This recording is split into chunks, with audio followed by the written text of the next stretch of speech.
পশ্চিমবঙ্গে 2026 সালের বিধানসভা নির্বাচনের হাই ভোল্টেজ কেন্দ্র ভবানীপুর। কারণ এই কেন্দ্রে মুখোমুখি মমতা ব্যানার্জি, শুভেন্দু অধিকারী। ফলত এই কেন্দ্রের দিকে তাই খুব স্বাভাবিকভাবে নজর রয়েছে রাজনৈতিক মহলের। আর এর মাঝে বড় খবর, তার নমিনেশন নাকি বাতিলের চেষ্টা করা হচ্ছিল।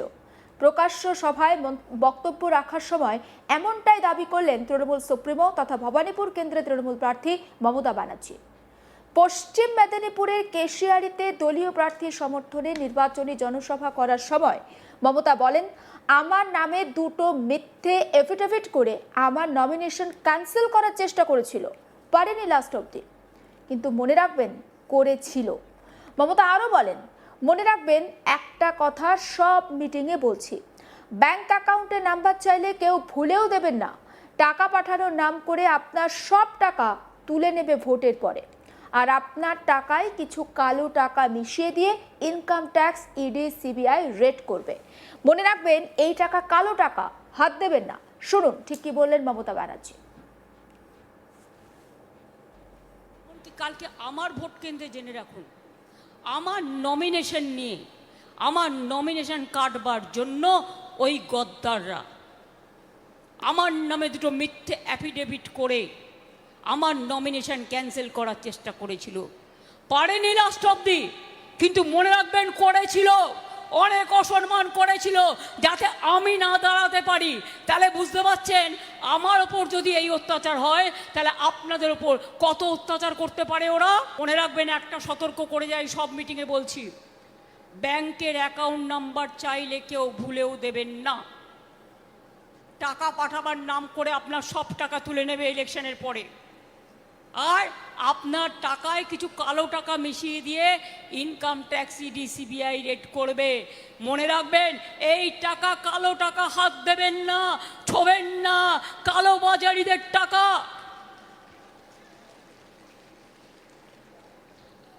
এদের মধ্যে অনেক লুকিয়ে আছে চোর ডাকাত, যারা হলদিয়াকে বেচে দিয়েছে,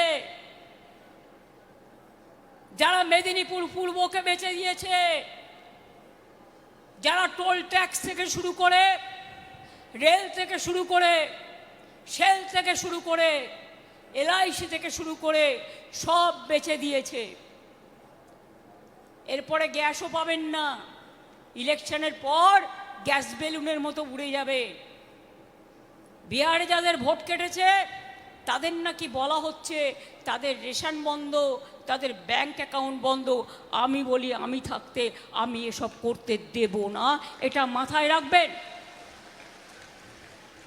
ইলেকশন চলাকালীন পার্লামেন্টের ডিলিমিটেশন বিল নিয়ে আসছে, কত বড় অন্যায় দেখুন, ওয়েট করতে পারলো না, কারণ টুকরো টুকরো করবে বাংলাকে, এই করার নাম করে এনআরসি করবে।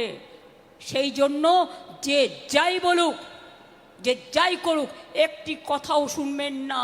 যদি ডিটেনশন ক্যাম্পে যেতে না হয়, রেশন বন্ধ না হতে হয়, লক্ষ্মীর ভাণ্ডার বন্ধ না হয়, কন্যাশ্রী বন্ধ না হয়, জয় জোহার বন্ধ না হয়, তপশিলি বন্ধু বন্ধ না হয়, সমস্ত ভাই বোনদের বলছি, খাদ্য সাথী থেকে স্বাস্থ্য সাথী থেকে, তাহলে মনে রাখবেন সম্মান নিয়ে বাঁচতে গেলে আপনার দরকার তৃণমূল কংগ্রেসের সরকার, জোড়া ফুলের সরকার। আমি দাতনকেও বলবো, কেশিয়ারিকেও বলবো, কে প্রার্থী ভুলে যান, সরকারটা আমি করব, 294টা কেন্দ্রে আমি প্রার্থী, এটা মনে রাখবেন। আমাদের তো লড়াই করতে হচ্ছে বিজেপির সাথে নয়, বিজেপি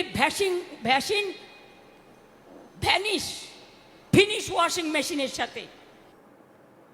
শুনলেন তো মমতার বক্তব্য, আর মমতার এই বক্তব্যের পরে বিভিন্ন মহলে প্রশ্ন উঠতে শুরু করেছে। সত্যিই যদি মমতা ব্যানার্জি নমিনেশন বাতিল করার চেষ্টা হয়ে থাকে, তবে কে বা কারা করলেন সেই চেষ্টা? মমতা আরও বললেন, কেশিয়াড়ির মাটি আদিবাসীদের শক্ত ঘাঁটি। আবার এই কেশিয়াড়িতেই আরএসএস এর একটা শক্ত ঘাঁটি রয়েছে, সেখানে ট্রেনিং দেওয়া হয়, বন্দুক চালনা হয়। খোঁজ খবর আমি রাখি, যারা ভালো কাজ করবেন তাদের প্রতি সম্মান থাকবে, আর যারা ভোট কাটবেন তাদের বর্জন করে দিন। শোনাবো মমতা ব্যানার্জির বক্তব্য। কেশিয়ারের মাটি আদিবাসীদের শক্ত ঘাঁটি, আবার এই কেশিয়ারিতেই আরএসএসের একটা শক্ত ঘাঁটি আছে, সেখানে ট্রেনিং দেওয়া হয়, বন্দুক চালনা হয়, খোঁজ খবর আমি রাখি। যারা ভালো কাজ করবেন তাদের প্রতি সম্মান থাকবে, আর যারা ভোট কাটবেন তাদের বর্জন করে দিন। আপনাদের এখানে আপনারা জানেন এক সময় রক্তাক্ত হয়ে গেছিল আমরা আসার আগে। কি ছিল জঙ্গলমহলের চেহারা?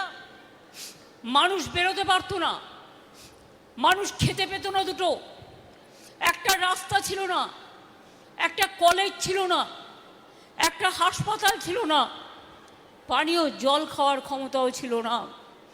আজ কিন্তু আমূল পরিবর্তন হয়েছে।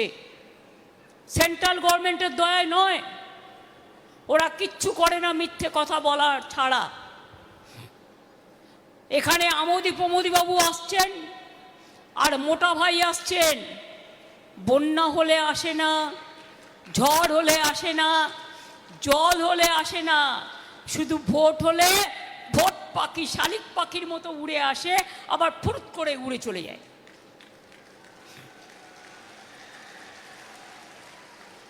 কোন আদিবাসীদের উৎসবে এসছে?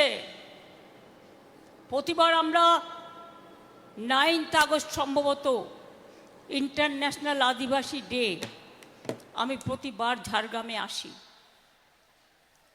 আদিবাসী ভবন তৈরি হয়েছে কলকাতায়, বিরাট ভবন।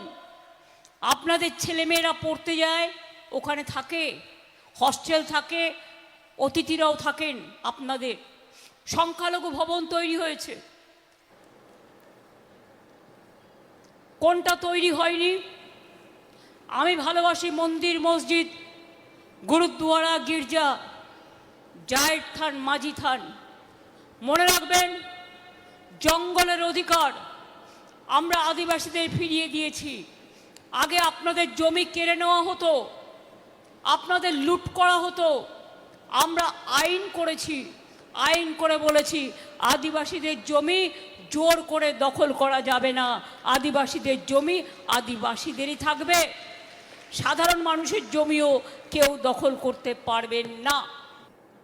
রাজ্যের বিভিন্ন জায়গা অর্থাৎ উত্তরবঙ্গ থেকে দক্ষিণবঙ্গ প্রত্যেকটা জায়গায় দলীয় প্রার্থীর সমর্থনে প্রচার করছেন মমতা ব্যানার্জি। আর প্রচারে গিয়ে তিনি বিভিন্নভাবে কেন্দ্র সরকার বিজেপিকে নানা রকমভাবে তারা যে রাজ্যের মানুষকে হয়রানি করছেন, হেনস্থা করছেন, সেই সমস্ত তথ্য তিনি রাজ্যবাসীর সামনে তুলে ধরছেন। সমস্ত আপডেট পৌঁছে দেবো আপনাদের কাছে। অবশ্যই নজর থাকুক আজ তাক বাংলায়। সাবস্ক্রাইব করতে ভুলবেন না।